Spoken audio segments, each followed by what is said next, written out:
উইকেটের পেছন থেকে নয়, পয়েন্ট থেকে বাজ পাখির মতো উড়ে ক্যাচ ধরলেন এনামুল হক বিজয়।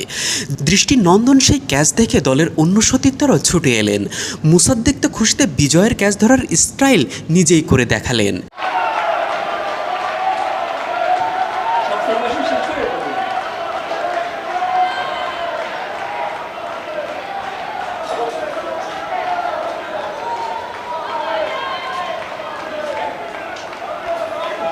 খেলার 22 ওভারের প্রথম বলে জিয়াকে বোল্ড আউট করেন শরীফুল।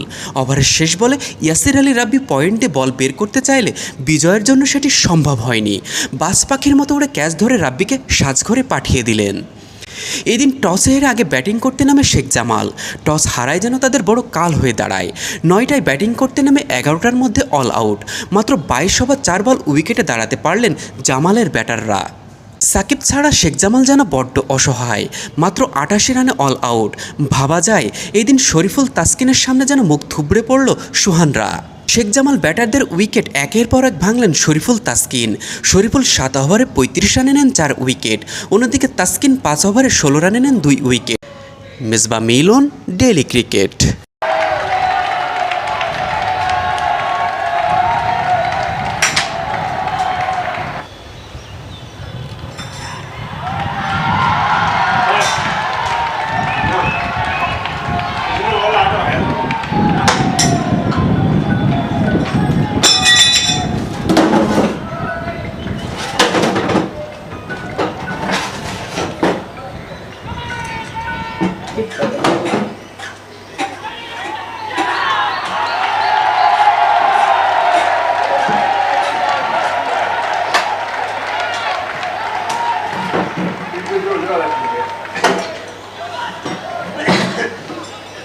মুখের কথা মুখে উইকেট পেয়ে গেল।